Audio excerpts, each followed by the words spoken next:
E aí, tudo bem? Olha, o que é que faz uma carreira ser, sabe, de sucesso de verdade? Para tentar responder essa pergunta, a gente mergulhou de cabeça em alguns dos livros mais importantes sobre o assunto. E o resultado, a gente montou um verdadeiro manual prático, um guia para encarar os desafios profissionais de hoje em dia. Pois é, essa é a pergunta, né? Aquela que, em algum momento da vida, todo mundo se faz. E não é só sobre sucesso, grana, cargo, é mais fundo. Como é que a gente encontra realização naquilo que faz? É justamente essa busca que a gente vai explorar agora. Então, vamos lá direto ao ponto.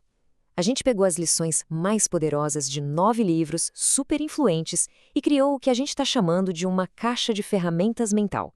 A ideia é trazer insights que dá para aplicar de verdade na jornada de cada um, não importa a área de atuação. Bom, e para começar essa jornada, a gente precisa ir para a base de tudo. O ponto de partida de qualquer grande conquista lá fora é o domínio do nosso mundo aqui dentro, da nossa mentalidade. E para começar, vamos falar de Anthony Robbins. A grande sacada dele é a seguinte: a mudança não vem de fora para dentro, é o contrário. Usando conceitos da programação neurolinguística, ele mostra que o poder para ser mais produtivo, para ter mais foco, tudo isso já está aí dentro. A questão toda é como acessar e, claro, dominar a própria mente. E essa frase aqui, ela resume tudo, né? O ponto é exatamente esse. As ferramentas já estão na nossa mão. O grande desafio, o pulo do gato, é aprender a usar essas ferramentas. É treinar a nossa mente para que ela jogue no nosso time e não contra a gente. Beleza, a gente tem o poder, certo? Mas e aí? O que fazer com esse poder todo? É aí que entra o Stephen Covey com uma dica de ouro. Ele fala: comece com o objetivo final em mente. Tipo, primeiro defina aonde se quer chegar. Só depois se pense em como as habilidades vão levar até lá. É um mapa. Olha, eu sei que falar de controlar a mente pode parecer uma coisa meio abstrata, meio etérea. Mas a história do Dan Harris traz isso para a vida real. E de um jeito bem impactante. Imagina só, ele era um jornalista de TV super bem-sucedido. Mas a pressão, a autocobrança, levaram ele a ter um ataque de pânico ao vivo, em rede nacional. Foi a meditação que virou o jogo para ele, que o ajudou a mudar o foco e a forma como ele via a realidade. E o mais genial da filosofia dele está nesse número aí, 10%. Não é sobre uma mudança radical, virar a vida de cabeça para baixo do dia para a noite. Nada disso. A ideia é que melhorar só um pouquinho, só 10%, consistentemente, já causa um impacto, nossa, gigantesco no longo prazo. Isso faz a mudança parecer muito mais possível, né? Muito bem, depois de arrumar a casa por dentro, de organizar o nosso mundo interior, chegou a hora de olhar para fora. Porque, como a gente vai ver, sucesso é uma coisa que raramente acontece sozinho, isolado. Ele é construído com e através das pessoas. E quando o assunto é conexão, o Kit Ferrazzi vem para virar a mesa. Sabe aquela ideia de networking, aquela coisa meio fria, de troca de cartão, transacional? Ele propõe o oposto. Conexões de verdade, autênticas, que são baseadas em generosidade. O objetivo não é só pensar no que se pode ganhar, mas sim criar relações onde todo mundo sai ganhando. É o famoso ganha-ganha. E olha, essa ideia de que as conexões são a chave não é nenhuma novidade. Pensa só, décadas atrás, o clássico do Dale Carnegie já batia nessa tecla. Ele mostrava que, sim, a habilidade técnica, o conhecimento abrem portas, mas só isso não garante o sucesso. Na verdade, não chega nem perto de ser o suficiente. E essa frase dele aqui é a pura verdade. O sucesso depende, e muito, da nossa capacidade de criar laços e de saber expressar nossas ideias. Pensa assim, a técnica te coloca para dentro da sala, mas são as conexões que fazem avançar por ela e chegar onde se quer.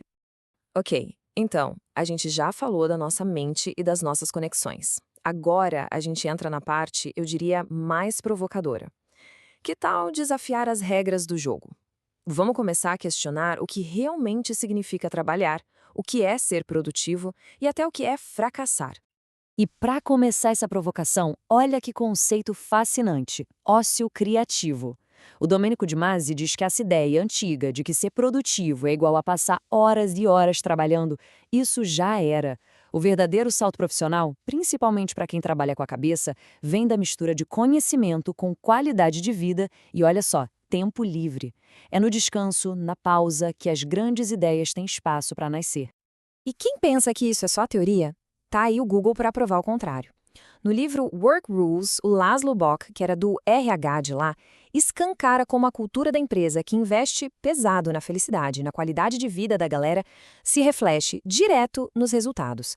É a prova viva de que um ambiente de trabalho mais humano não é só mais legal, é mais eficiente também. Agora, se prepara para uma pergunta que vai contra tudo que a gente aprendeu. A vida inteira, a gente tenta evitar o fracasso, né? Corre dele. Mas, e se o fracasso, na verdade, for um ingrediente essencial para o sucesso? E aí? É exatamente isso que a Sarah Lewis defende. A grande lição do livro dela é que essa ânsia de acertar logo de primeira pode, na verdade, sabotar o processo todo.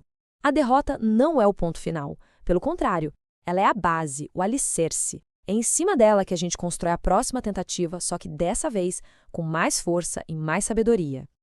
Bom, para a gente amarrar tudo isso, que tal ver como essas ideias todas funcionam juntas na vida real? A gente vai mergulhar agora numa história de resiliência que é simplesmente sensacional. Essa é a história do Rogério Gabriel. E a jornada dele, gente, é uma verdadeira aula. Uma aula sobre o que é empreender, sobre resiliência, sobre determinação. Porque a história dele mostra o pacote completo, os momentos de glória e os tombos mais feios. E dá uma olhada nessa linha do tempo.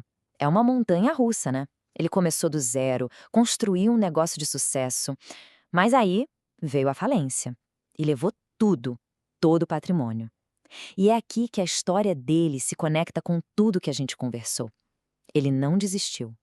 Ele usou aquela derrota como base, se reinventou completamente e hoje ele é uma das maiores referências no setor dele. Então, no fim das contas, qual é o manual para uma carreira de sucesso?